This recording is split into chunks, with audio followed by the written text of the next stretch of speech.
You guys, welcome back to the channel. I just want to say, even if you didn't like Wendy, if you watch this documentary, you are going to feel real feelings of compassion and empathy. If you guys are new here, my name is Ashley, and this is My Sweet Perspective, where I give my take on all things TV and movie related. Back to talk about the Where Is Wendy Williams documentary, which premiered last night, February 24th, on Lifetime TV. And you guys, it beginning to end, start to finish of this first half of the documentary, tears. Okay. Tears beginning to end. I don't know if I've seen anything this sad. You guys, I understood that there was a decline and that there were things going on. And then earlier last week, they released that she had aphasia and dementia.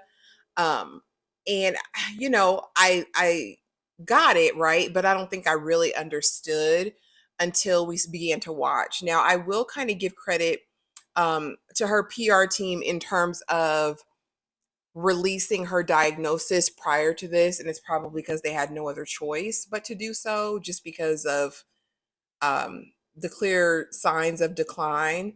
On the other side of that, with her hopes and endeavors for the future of media and her doing other things, the podcast and all that, I don't know if that set her up properly. But let's get right into it, you guys. I'm going to talk about kind of the major topics that stood out to me. Yeah, let's just get into it. So, immediately we see Wendy, and they're kind of just doing a quick assessment of like, where are you at, what's going on, and she immediately gets emotional. Certain things are off limits she's not going to talk about, and you literally see her going from one countenance to a completely different countenance. Like it's not even the same person, right? Moment to moment, second to second. And so immediately after that, we see the little blurb on the TV, and it's like, the caption says she went to a wellness center. Okay, so she goes to the wellness center. Apparently, I don't know if she had stopped eating or just wasn't doing the things that she needed to do to stay healthy, and so they had sent her there. And now we're introduced to her new manager.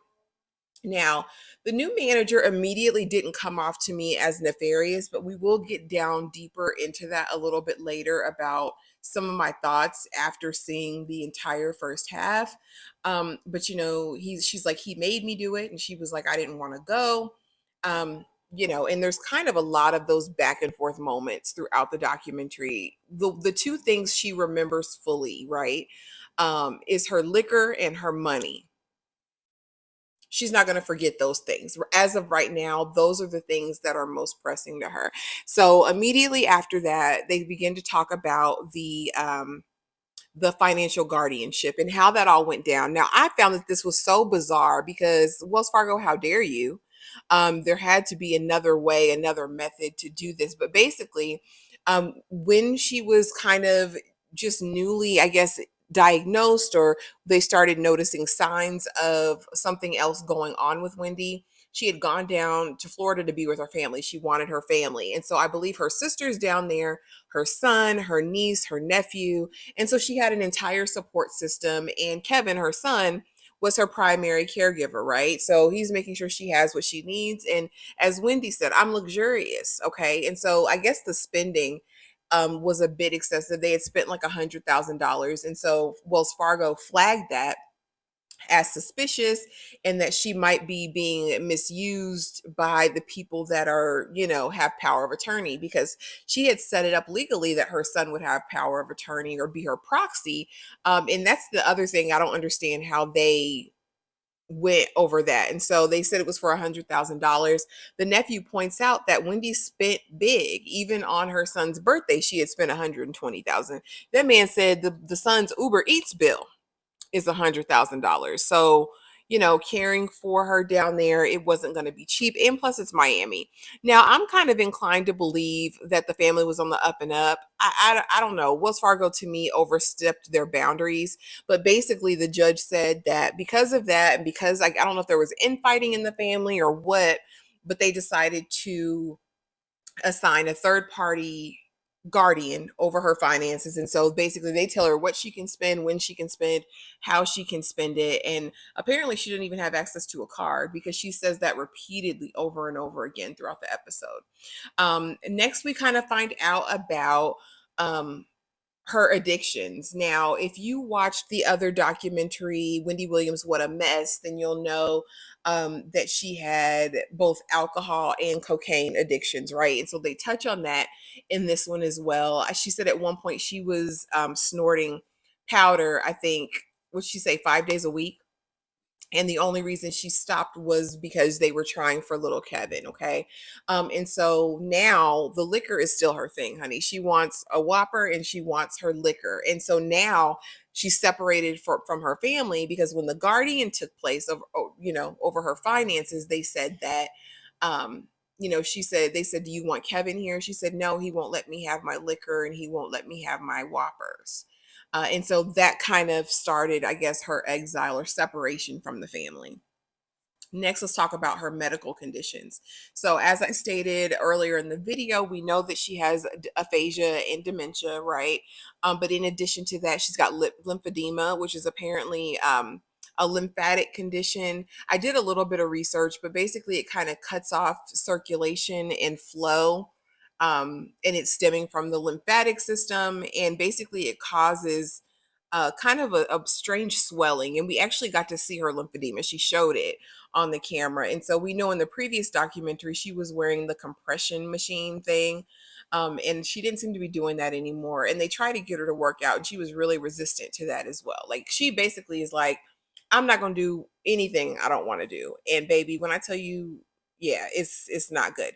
And so we also knew she had Graves' disease, which was kind of like the bulging eyes and other thyroid issues. So several things compiling. And I know a lot of people have said really mean things just because the nature of her work before. But I just want to restate that I don't believe anyone deserves to be going through what she's going through. And of course, it's not only affecting her, but everyone around her, because the mood swings, I mean, she could go 1 second from smiling in your face, the next minute she is cussing the people clean out. Do you hear me? She told the one girl, her PR person, "You need liposuction. You have a beautiful face, beautiful hair, but you need to get that lipo, honey." She goes to get her vape at the machine, at the little, bodega or whatever it was, and she went off on that lady, made them circle around 3 times to go back to the exact same place. It's just, and people are kind of at her whim, right? If she pays you, she can fire you. The driver said that he had been fired, and during that ride, she said, "You're just the driver.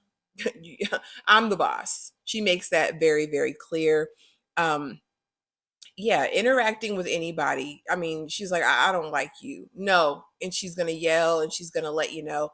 But the next second, she's sweet as pie. It's such a juxtaposition. Now, I will say, the nephew says that um, her attitude has kind of been that way for the past 10 years, though, that he noticed a change 10 years ago, the snappiness, the going off on people.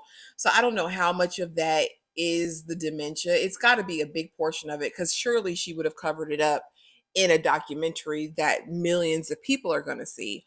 Um, Now, this is the other thing that kind of behooved me. So we know that she's not able, per this documentary, to have a continuous conversation where she's fully engaged, understands, can recall.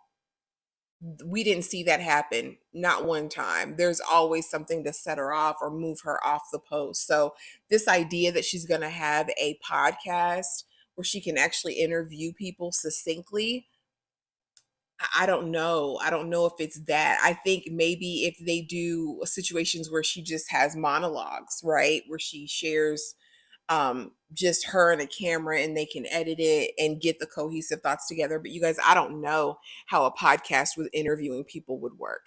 And they're letting her know and encouraging her to do that. And it's just, I don't know. It's such a hard situation, y'all. And it was just really hard seeing her like that. Anyway, finally, let's talk about relationships, right? The relationships with the people around her, her family. Now, this is the thing I alluded to in the very beginning. Now, with the manager, I felt like it was so weird that moment where she calls him upstairs.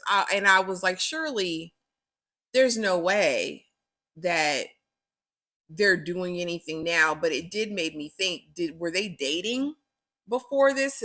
Has there ever been another part of their relationship that we're not seeing? That was so off-putting to me because before then I hadn't really thought him nefarious. I will say some of his behavior towards the end of the first half, I wasn't really sure of his motivation, like bringing out the bottle that she'd clearly been drinking in the room, or talking about the stacks of money laying around. And I'm like, well, if you open this account for her, why didn't you put it in her account? Why did you bring her these stacks of money? And she might have asked for it. She might have wanted it because we know that she wants what she wants. Now, according to her, the family's not around, but she loves her son. When they try to question her about her son and if he's taken care of, it sets her off. Get out of the room, honey. She's not about to entertain those conversations. But there is this thing where it's like you have a brother, a sister, a living father, your son, your nephew, your niece, and you're not around any of them. And it's got to be because they hold you accountable and you're not able to do all of the things